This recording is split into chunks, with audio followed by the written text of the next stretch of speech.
بسم اللہ الرحمن الرحیم۔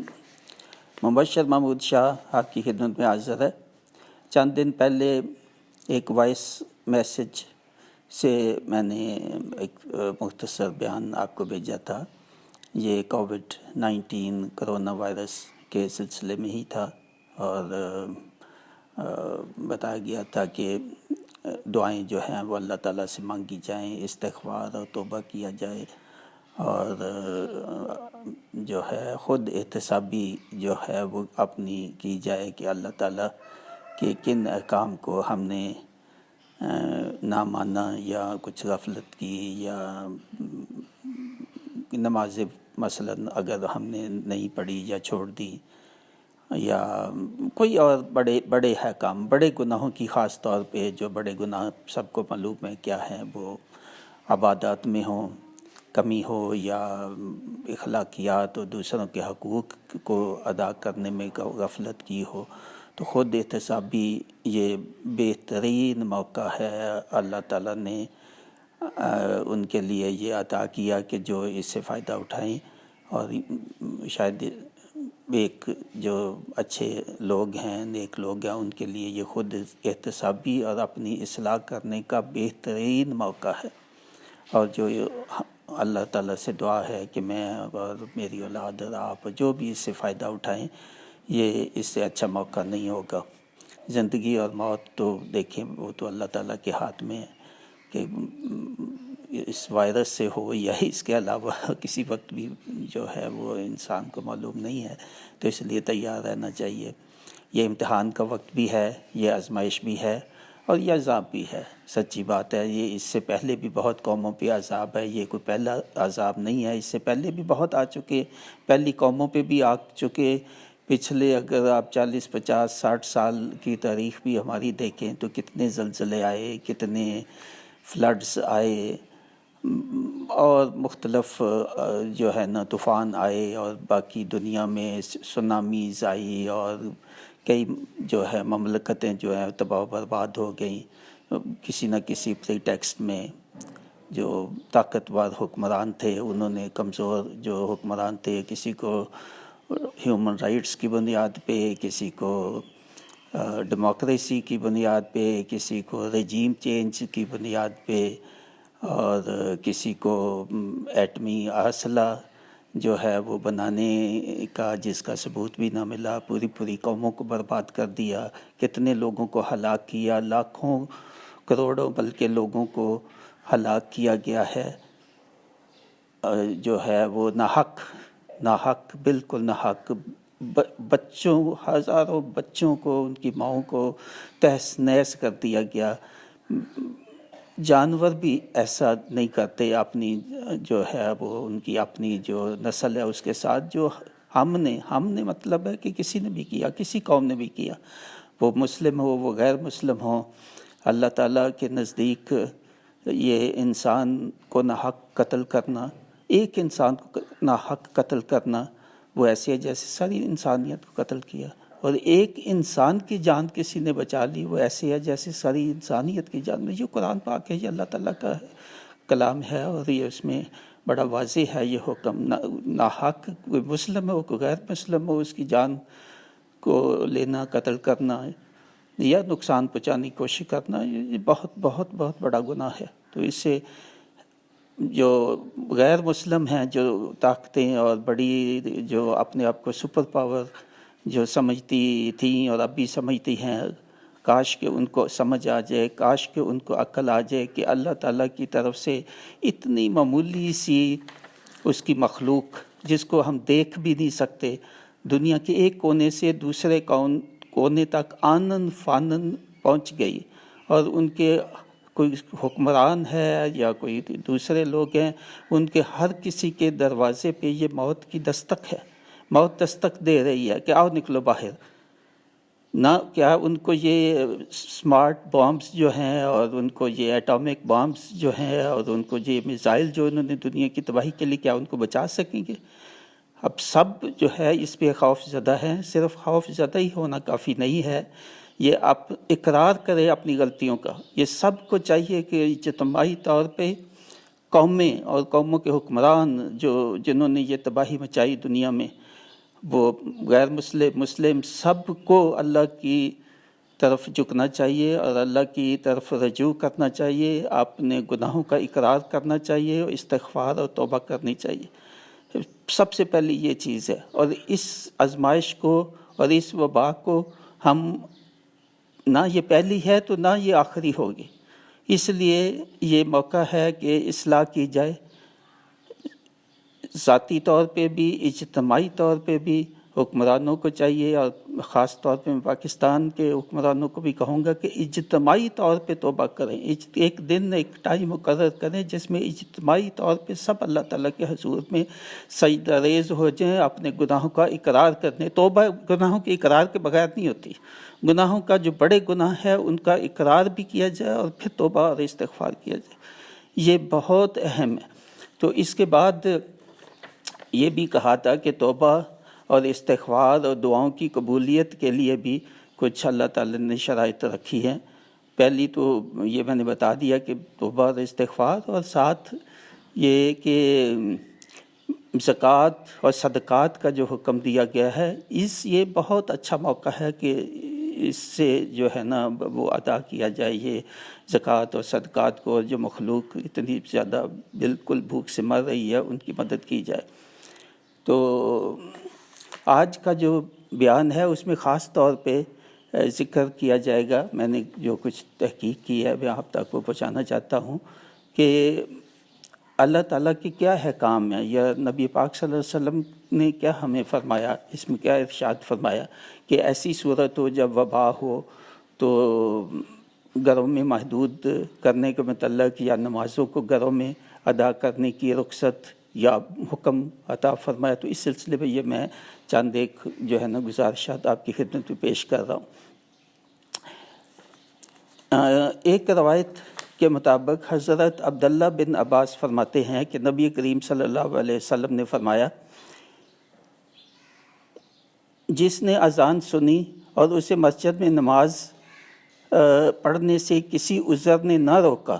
تو اس کی وہ نماز جو اس نے مسجد کے علاوہ پڑھی قبول نہیں کی جائے گی۔ پوچھا گیا کہ عذر کیا ہے تو فرمایا خوف اور مرض یعنی بیماری۔ یہ سنن ابو داؤد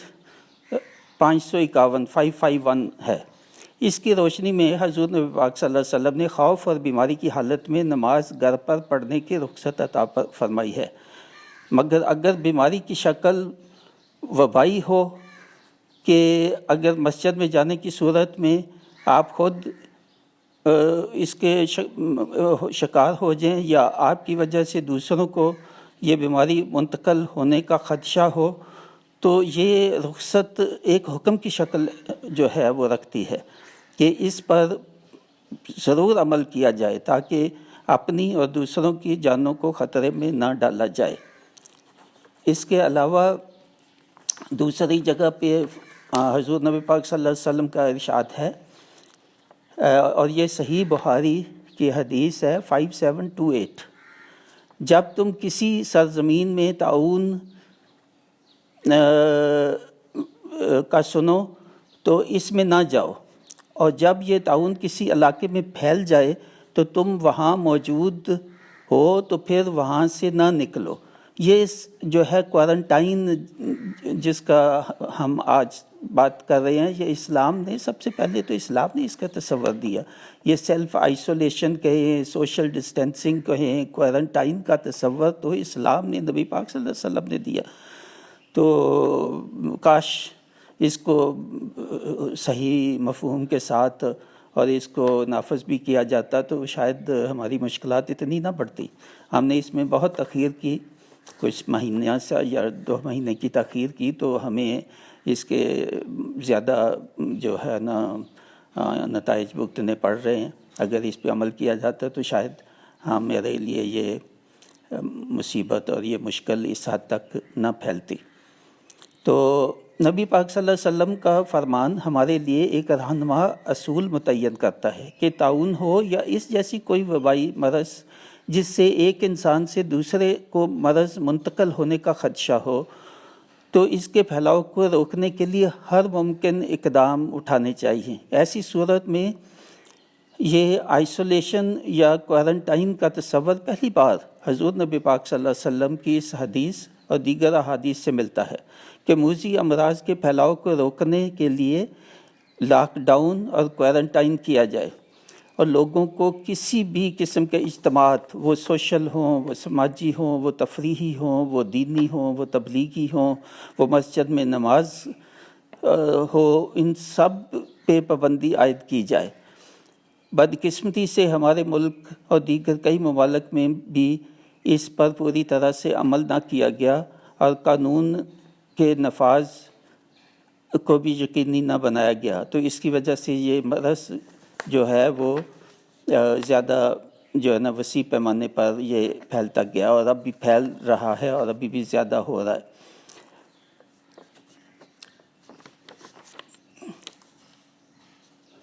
اس کے بعد ایک اور حدیث ہے، اس کے مطابق حضور نبی پاک صلی اللہ علیہ وسلم نے حضرت بلال رضی اللہ تعالیٰ عنہ جب وہ اذان دینے لگے نماز کے لیے تو ان کو فرمایا کہ اذان میں یہ اضافہ کر دو، کیونکہ بارش کافی زیادہ ہو رہی تھی اس وقت، اور بارش کی زیادتی کی وجہ سے تاکہ لوگوں کو تکلیف نہ ہو اور کسی کو نقصان نہ پہنچے، تو یہ صرف یہاں موت کا بھی نہیں ہے اور یہ خوف بھی نہیں موت کا بھی یا مرض کا بڑھنے کا بھی یا کچھ ہے، صرف یہ کہ لوگوں کی آسانی کے لیے، کہ لوگوں کو تکلیف نہ ہو، اتنی جو ہے وہ بارش ہو رہی ہے، تو اس میں لوگوں کی آسانی کے لیے ان کو کہا کہ حضرت بلال کو کہ اضافہ کر دو اذان میں کہ لوگوں نماز اپنی اپنی نماز اپنے گھروں میں ادا کرو، اور عربی میں جیسے کہا کہ صلی فی رحالکم یا صلی فی بیوتکم، تو یہ دیکھیں یہ وبائی مرض بھی نہیں ہے، یہاں صرف یہ ہے کہ تکلیف آپ کو ہوگی، آپ پھسل سکتے ہیں، آپ کو شاید چوٹ لگنے کا اندیشہ ہے،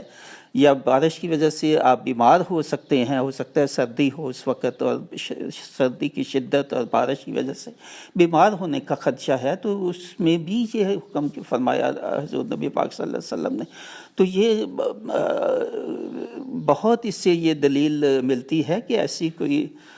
صورت ہو جس میں انسانی جان کو خطرہ ہو یا شدید بیمار ہونے کا بھی خدشہ ہو، تو یہ نمازیں گھر میں ادا کی جا سکتی ہیں، بلکہ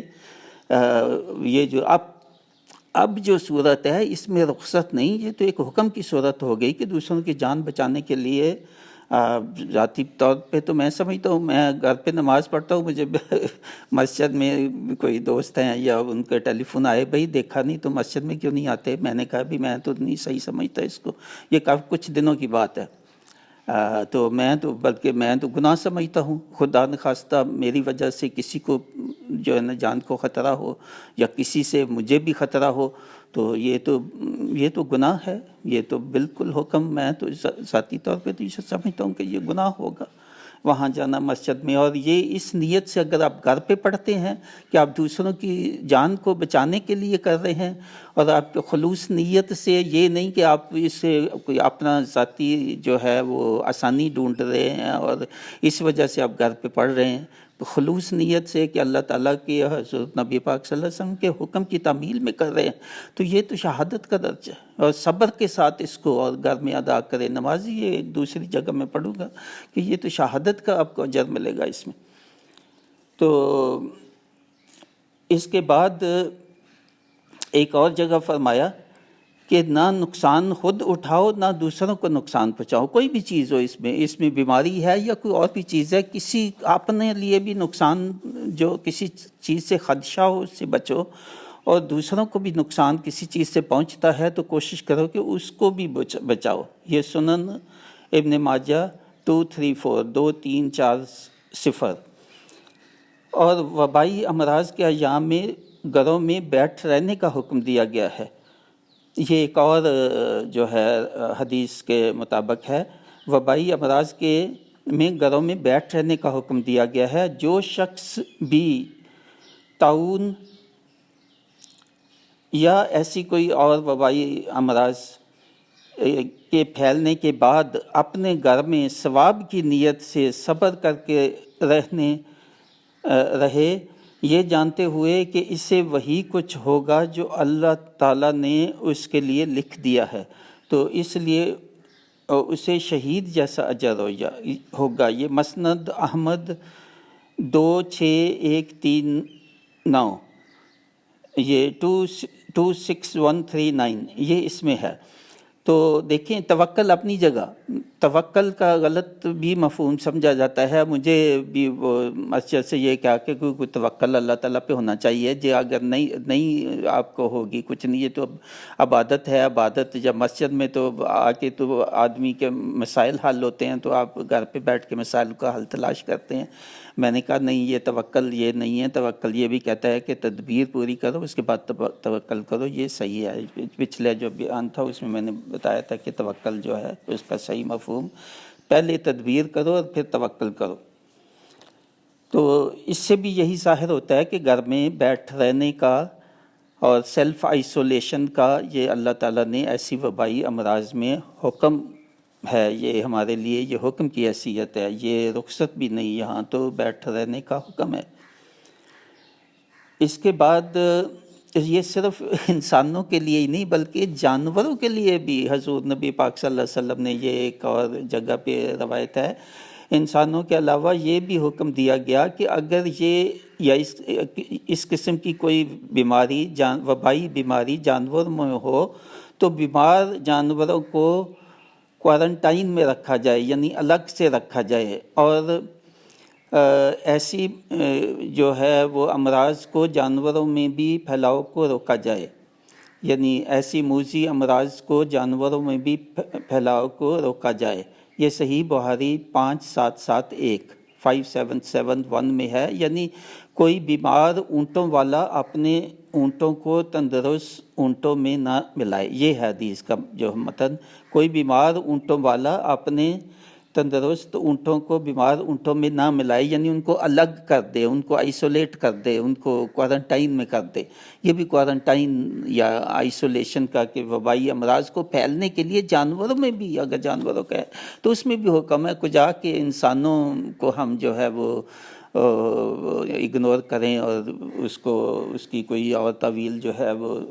بیان کر کے تو ٹھیک ہے، اپنا دین کی جو جذبات ہیں اور نماز ادا کرنے کا جو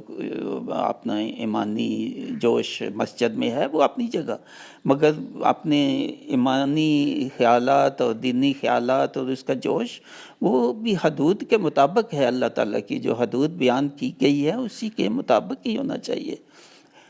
کسی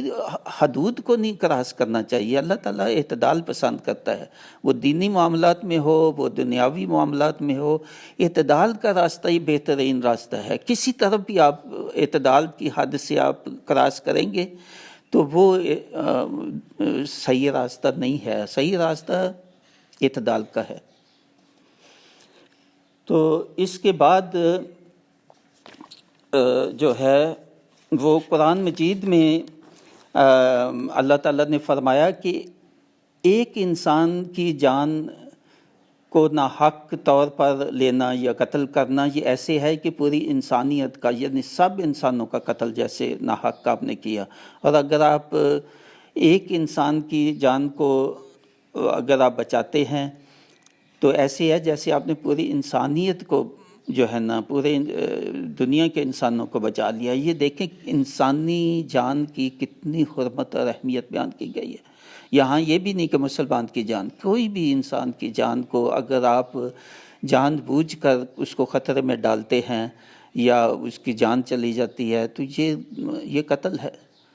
تو اگر آپ، بلکہ پوری انسانیت کا قتل ہے، تو اگر آپ بچاتے ہیں یا بچانے کی کوشش کرتے ہیں، اللہ تعالیٰ کا جو اجر ہے وہ آپ کی کوشش پہ ہے، آپ کی نیت پہ ہے کہ نیت کیا ہے اور کتنی کوشش اس کے لیے کی۔ اگر آپ پوری کوشش کرتے ہیں جتنی ہو سکتی ہے تو یہ کسی کی جان کو بچانے کے لیے، بلکہ اپنے اہل و عیال کی جان بچانے کا بھی وہی حکم ہے، اور اس کو بھی آپ خطرے میں ڈالتے ہیں تو یہ بھی گناہ ہے۔ اور خدا نخواستہ کہ جان چلی جاتی ہے تو یہ جان بوجھ کے اگر آپ نے احتیاط نہیں کی تو یہ بھی گناہ والی بات ہے، اور اس سے بہت بچنا چاہیے۔ تو اس کے بعد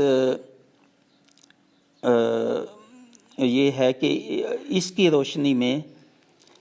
ہمیں چاہیے کہ ہم تمام دینی ہوں، اجتماعات ہوں، سوشل ہوں، کلچرل، تفریحی اور تمام دوسرے اجتماعات جو ہے اسے ہر ممکن اجتناب کریں اور دوسروں کو بھی اس سے روکنے کا کہیں، اور حکومت کے ہر اس قدم کی پیروی کی جائے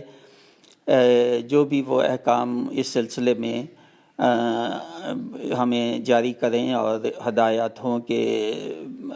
جیسے لاک ڈاؤن ہے تو یا اور ہے کرفیو ہے، لاک ڈاؤن ہے، یا کس وقت ہم باہر جا سکتے ہیں، کس وقت نہیں جا سکتے، کیا کیا احتیاطی تدابیر ہمیں اختیار کرنی چاہیے اگر باہر جائیں تو۔ یہ آپ کافی سن چکے ہیں احتیاطی تدابیر، اس لیے میں نہیں بار بار ہاتھ دھونے، ماسک پہننا، ڈسٹنس 6 فٹ کا کم از کم رکھنا دوسروں سے باہر اگر جاتے ہیں تو اس قسم کی اور جو بھی احتیاط ہو سکتی ہے، اور اپنا امیونٹی کو برقرار رکھیں۔ یہ بہت بہت اہم ہے امیونٹی جو ہے وہ، اس میں یہ بھی ہے کہ کھانے پینے کی احتیاط کریں۔ بہت زیادہ کھائیں گے تو آپ کو پیٹ کی تکلیفیں ہو سکتی ہیں، ڈسینٹری، موشن یا بد ہضمی، یا کچھ زیادہ کھانے سے بھی پرہیز کریں، کم بھی نہ کھائیں،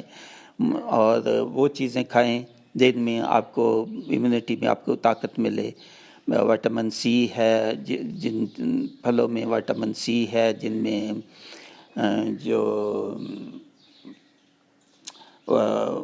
وٹامن ای ہے، آئرن ہے جیسے، اور وٹامن ڈی ہے، اب جو چیزیں جو ہے نا فائبر، جن چیزوں میں فائبر زیادہ ہے بہت اہم ہے وہ آج کل وہ کھائیں۔ تو یہ خوراک کا جو ہے نا صحیح بیلنسڈ ڈائٹ کھائیں، ایکسرسائز وغیرہ کریں، ہر وہ کام کریں، گھر کے اندر ایکسرسائز کر سکتے ہیں کہ امیونٹی آپ کی اور آپ کی صحت برقرار رہے۔ تو یہ ہے کہ اس کی جو ہے نا کوشش کریں کہ اپنی جان کو خطرے میں نہ ڈالیں اور دوسروں کی جان کو بھی آپ کی اپنی غلطیوں کی وجہ سے خطرے میں نہ ڈالیں۔ اللہ تعالیٰ نے انسانی جان کی بڑی حرمت اور اہمیت بیان کی ہے اس آیت میں جس کا میں نے ذکر کیا، اس لیے اپنی اور دوسرے کی جانوں کو خطرے میں نہ ڈالا جائے۔ اور یہ جو موذی امراض اور یہ جو کووڈ-19 ہے، اس کے پھیلاؤ کو جہاں تک ممکن ہو اس کو روکنے میں آپ مدد دیں۔ یہ صرف احکام صرف موذی مرض تک ہی نہیں، کیونکہ یہ جو انسانی جان کو خطرہ صرف انہی سے نہیں ہے، ان سے علاوہ بھی ہے۔ جیسے ریکلیس ڈرائیونگ کرتے ہیں یا ٹریفک لاز کی پابندی نہیں کرتے، آپ اوور سپیڈنگ کر رہے ہیں، غلط اوورٹیکنگ کر رہے ہیں، بچوں کا سکول نزدیک ہے، آپ تیزی سے آ رہے ہیں، خدا نخواستہ کسی بچے کو ہٹ کر دیں، کسی کو اور کو ہٹ کر دیں، ہسپتال کے نزدیک آپ کو سلو ڈاؤن جہاں کرنے ہیں سلو ڈاؤن نہیں کرتے۔ اگر آپ کی یہ غیر جو ہے نا آپ کی قانون کو فالو نہ کرنے کی بنیاد پہ یا ریکلیس ڈرائیونگ سے کسی کی جان چلی جاتی ہے تو یہ بھی ایسے ہی ہے جیسے آپ نے کسی کو قتل کیا۔ تو اس لیے بے حد میں بہت دوسرے پیغاموں میں کہتا رہا ہوں کہ ٹریفک لاز اور سیف ڈرائیونگ کی عادت ڈالیں، اپنا بیلٹ جو ہے وہ پہنیں، موبائل کا استعمال نہ کریں، فوکس کریں اپنی ڈرائیونگ پہ، اور وقت جس پہ آپ نے پہنچنا ہے اس سے 15-20 منٹ پہلے سے گھر سے نکلیں تاکہ آپ کو جلدی نہ کرنی پڑے اور ٹریفک کنجیشن ہو۔ یہ اس پہ بھی ویسے ہی لاگو ہے، اور کسی ایسی بات پہ جس سے آپ کی غلطی کی وجہ سے جان بوجھ کے آپ کو پتہ ہے کہ آپ نے یہ قانون کی خلاف ورزی کی یا کوئی ایسا قدم اٹھایا جس سے دوسروں کی جان کو خطرہ ہوا یا اس کی جان چلی گئی، تو یہ بھی اتنا ہی بڑا گناہ ہے جتنا یہ ہوگا کہ آپ اس وبائی مرض جو ہے اس کو پھیلنے میں اور اس کے پھیلاؤ میں آپ جو ہے معاون ثابت ہوں گے۔ تو اس لیے بہت اس کی احتیاط کرنی چاہیے ان باتوں کی۔ تو قابل غور ہے کہ وبائی امراض سے خود کو بچانے اور دوسروں تک اس کا پھیلاؤ روکنے کے لیے گھروں میں بیٹھے رہنے یعنی سیلف کوارنٹائن اور آئسولیشن کا اللہ تعالیٰ نے حکم فرمایا ہے، جیسے کہ میں نے اوپر حدیث اور روایات میں ذکر کیا ہے۔ تو اس میں گھروں میں نماز ادا کرنے کی رخصت ہی نہیں، بلکہ موجودہ حالات میں جب کہ یہ وبا پوری دنیا میں پھیل چکی ہے اور پھیلتی ہی جا رہی ہے، اور شدید خطرہ ہے کہ آپ کے جو ہے وہ دوسرے لوگوں میں اکٹھا ہونا، اجتماع کسی میں بھی جانا، خواہ وہ دینی ہو، وہ تبلیغی ہو، وہ مسجد کے اجتماعات ہو، نماز کے اجتماعات ہو، تو یہ اللہ تعالیٰ کے احکام کی خلاف ورزی ہوگی، اور اللہ اور رسول جو ہے وہ ان کے احکام کی اطاعت نہیں ہوگی۔ اگر آپ کی نیت اللہ اور رسول کے احکامات کی اطاعت ہے اور اس کی وجہ سے آپ گھروں میں پابند ہو جاتے ہیں، نمازیں گھروں میں پڑھتے ہیں، اور لوگوں کی مقصود آپ کا یہ ہے کہ لوگوں کی زندگی کو محفوظ رکھنا، اپنی زندگی اور اپنے اہل و عیال کی، اگر آپ مسجد میں جاتے ہیں، آپ کو بیماری لگتی ہے، گھر میں آئیں گے آپ کی فیملی کو لگے گی، یا اور کتنے لوگوں سے آپ کو لگے گی، تو یہ بھی اس میں گناہ میں شامل ہوں گے آپ۔ تو اس لیے اس حکم کا فائدہ اٹھائیں اور دوہرا اجر حاصل کریں۔ دوہرا اجر یہ کہ گھروں میں بیٹھنے کا، جیسے صبر کے ساتھ، اور یہ کہ اللہ تعالیٰ کی حکم کی آپ اطاعت کر رہے ہیں، اللہ کے رسول کے حکم کی اطاعت کر رہے ہیں، اور دوسروں کی زندگیوں کو بچا رہے ہیں، تو یہ دوہرا آپ کو حکم، دوہرا اجر، نماز کا بھی اجر آپ کو ملے گا انشاءاللہ کہ جیسے آپ نے مسجد میں ادا کیا، کیونکہ آپ مسجد میں جانا چاہتے تھے۔ یہ ان کے لیے حکم نہیں ہے کہ جو نماز ہی نہیں پڑھتے اور اس کو بہانہ بھی نہ بنائیں، یا ویسے ہی نمازیں گھروں پہ پڑھتے ہیں تو مسجد میں ہی نہیں جاتے، تو اس کو بہانہ اور اس کی آڑ نہیں لیں کبھی بھی، وہ تو ہے بہت بڑا گناہ ہے کہ اللہ یہ ان کے لیے ہے کہ جو کافی حد تک مسجدوں میں ہی نماز پڑھتے ہیں، مگر اس مخصوص حالت میں وہ اس سے رخصت لے رہے ہیں، یا وہ سمجھتے ہیں کہ یہ جائز نہیں ہے مسجد میں جانا، کہ یہ ان کے لیے اجر ہے۔ نماز پڑھنے کی تو رخصت نہ پڑھنے کی تو ہے ہی نہیں، سوائے اس کے کہ آپ کی ذہنی حالت ٹھیک نہیں ہے، یا کوئی ایسی کیفیت ہے کہ آپ کو آپ پڑھ نہیں سکتے ذہنی طور پہ، خاص طور پہ آپ کتنے بھی بیمار ہیں، آپ سفر میں ہیں، آپ کا اللہ تعالیٰ نے رخصت دی ہے ہر بات میں، سفر میں ہیں تو رخصت دی ہے، پانی نہیں ہے تو وضو کی جگہ تیمم کی رخصت دی ہے، سفر میں ہیں آپ گاڑی میں پڑھ سکتے ہیں، آپ چل رہے ہیں گاڑی، چلتی ہوئی گاڑی میں پڑھ سکتے ہیں، گاڑی کو روک کے پڑھ سکتے ہیں، آپ کسی بھی سواری پہ ہیں تو اس میں آپ پڑھ سکتے ہیں، آپ بیمار ہیں، خدا نخواستہ معذور ہیں، تو آپ کسی بھی حالت میں پڑھ سکتے ہیں، وضو کے بغیر تیمم کے ساتھ، یعنی پانی نہیں تیمم کے ساتھ پڑھ سکتے ہیں، لیٹے ہوئے پڑھ سکتے ہیں۔ نماز چھوڑنے کی بالکل نہیں ہے، یہ اسلام کا دوسرا جو ہے وہ ستون ہے، اور جہاں نماز کا بھی ہے وہاں زکوٰۃ کا بھی خیال کرنا چاہیے۔ 35 دفعہ اللہ تعالیٰ قرآن مجید میں نماز اور زکوٰۃ دونوں کو اکٹھا ملا کے حکم دے رہا ہے، کہ کوئی یہ نہ سمجھے کہ نماز پڑھ لی تو زکوٰۃ سے رخصت ہو جائے گی، یا زکوٰۃ دے دی تو نماز سے رخصت ہو جائے گی۔ یہ دونوں لازم و ملزوم، بار بار اللہ تعالیٰ ان کو جوڑ کے ایک ساتھ بیان کرنے کا مقصد ہی یہی ہے کہ یہ نہ سمجھے کوئی کہ جی نمازیں پڑھ لی تو معاملہ ہو گیا، کافی ہو گیا، اور یا نمازیں نہ پڑھی تو اس کی جگہ زکوٰۃ دے دی یا صدقات دے دیے، نہیں، ایسے نہیں ہے، دونوں لازم ملزوم ہیں، بلکہ اللہ تعالیٰ کے کسی حکم کو بھی نہیں آپ چھوڑ سکتے۔ جہاں رخصت دی ہے، جہاں آسانی دی ہے، وہ آسانی بالکل لیں، مگر آسانی کو ناجائز اس کا جو ہے فائدہ نہ اٹھائیں۔ تو آخر میں یہ دعائیں جو ہیں وہ دوبارہ سے آپ کو بتا دیتا ہوں، بہت ہی اچھی دعا ہے، پچھلے بیان میں نے بتائی تھی۔ بسم اللہ الذی لا یضر مع اسمہ شیء فی الارض ولا فی السماء وہو العزیز العظیم۔ اور توبہ کے لیے، استغفار کے لیے کوئی بھی دعائیں جو آپ کو آتی ہیں، خاص طور پہ قرآنی دعائیں، ان کو ضرور پڑھیں۔ میں یہ دو میں بتاتا ہوں ابھی آپ کو۔ ربنا آمنا فاغفر لنا وارحمنا وانت خیر الراحمین، یہ بھی سورہ مومنون کی 109 آیت ہے۔ رب اغفر وارحم وانت خیر الراحمین، المومنون کی 118 آیت ہے۔ تو اللہ تعالیٰ سے گھر میں بیٹھ کے دعائیں پڑھیں، یہ بہترین موقع ہے کہ قرآن پاک کے ساتھ جڑ جائیں۔ قرآن پاک جو ہے وہ اللہ تعالیٰ کا کلام ہے، اللہ تعالیٰ کے الفاظ ہیں. یہ آپ گھروں میں بیٹھے ہوئے ہیں، آپ کے لیے بہترین موقع ہے کہ جو قرآن پاک کو کوشش کریں کہ ان دنوں میں شروع سے آخر تک، اگر پہلے بھی پڑھا ہے ایک دفعہ پھر ترجمے کے ساتھ پڑھیں. قرآن پاک کو پڑھنا ہی کافی نہیں ہے، اس پہ سمجھنا اور اس پہ غور کرنا یہ اللہ تعالیٰ کا قرآن میں حکم ہے کہ پڑھیں بھی، سنیں بھی، اس پہ غور کریں اور اس پہ عمل کریں.